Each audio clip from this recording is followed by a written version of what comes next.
যে আপনারা এটা কি আলু, এই যে ফুটতে দেখাইলাম, বুঝবেন এটা কি আলু। এটা কিন্তু মাটির নিচে হয়।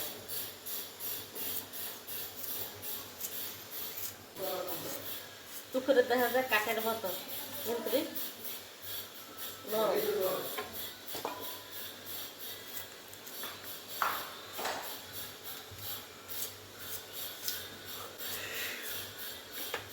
এই যে আপনাদেরকে খুললে দেখে, এটা এই যে পাহাড়িয়া আলু, তুলা গাছের মতো হয় আর নিচে আলু হয়। তো পাহাড়িয়া লোকেরা দেখছি খায়। তো এটা এখানে এক ভাবির গাছ আছে, এই ভাবি খায় না।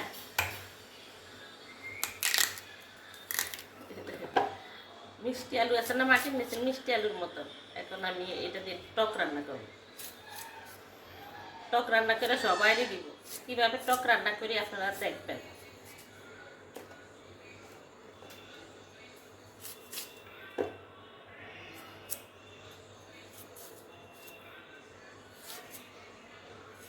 এরা তো কাছে দাঁড়ায় দাঁড়ায় খাইছে।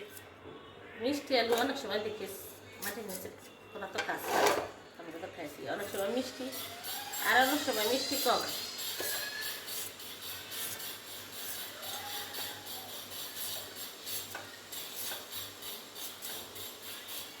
টক রান্নাটি গইলা যাব না? হ্যাঁ, ব্লেন্ড করে নাও। এই যে ওই আলুগুলি মাটির নিচে পাহাড়ে আলুগুলি,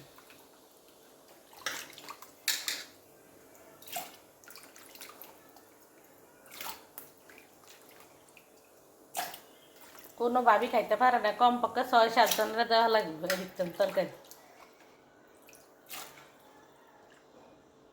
আসসালামু আলাইকুম, আপনারা কেমন আছেন? ভালো আছেন? আমি ভালো আছি আলহামদুলিল্লাহ। বিসমিল্লাহ। এই যে টক রান্না করবো এই পাহাড়ে আলু দিয়ে, আপনারা দেখেন আমি কীভাবে।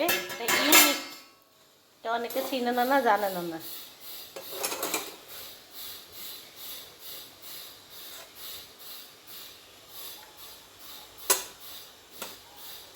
এই মরিচের গুঁড়া, হলুদের গুঁড়া আর দিব রসুন বাটা, কয়টা কাঁচামরিচ আগুন দিয়ে দিছি অলরেডি।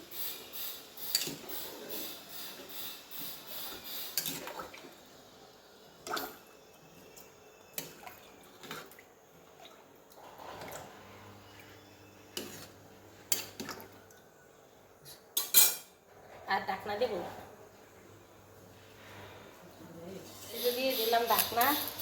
আপনারা কোনো সময় খাইছেন নি বা চিনি নি আমার কমেন্টের মাধ্যমে জানাইবেন।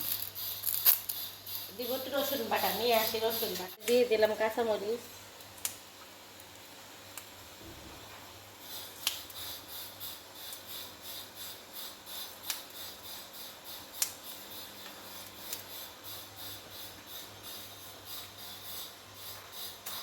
দিয়ে দিলাম রসুন।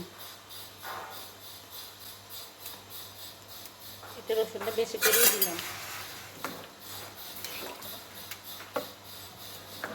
তারপরে ফোড়ন দিব, যখন তখন দেখাবো।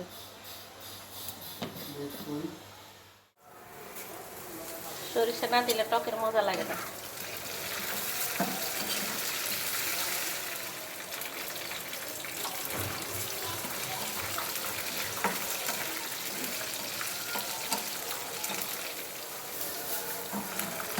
এই ফোড়নটা একটু ধরে আর একটু হয়েছে।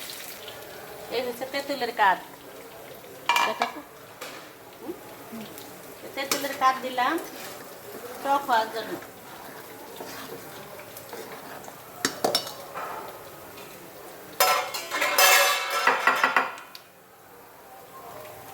লবণ দিলাম,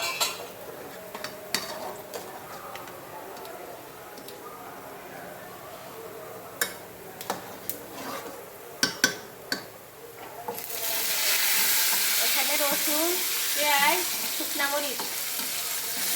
এই ফোড়ন ঠিক না থাকলে টক ঠিক থাকে না, টক মজা হয় না। দিলাম সরিষা, হয়ে গেছে।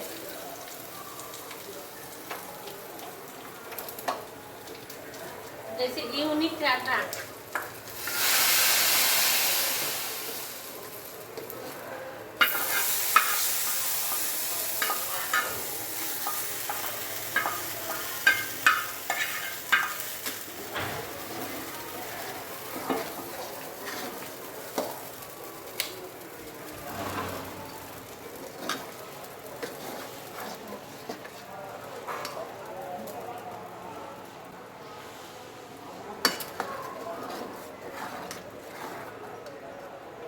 আর লবণ লাগবে।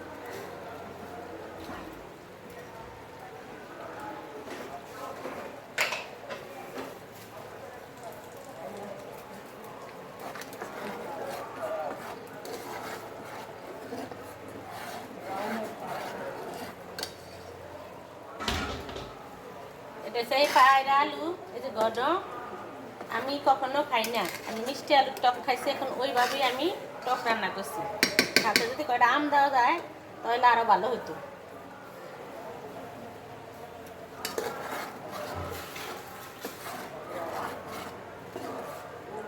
রান্না শেষ হয়ে গেছে, রান্না কমপ্লিট। সবাই আলুতে দেখাইলাম, সবাই এই টক রান্নাটার ব্যাপারে বলবেন, আর আলুগুলি চিনেন কিনা তাও মানে জানাবেন কমেন্টের মাধ্যমে। লাইক দিয়ে ভিডিওটি দেখা শুরু করবেন। আজ যেখানে আছেন সবাই ভালো থাকবেন, সুস্থ থাকবেন। আল্লাহ হাফেজ।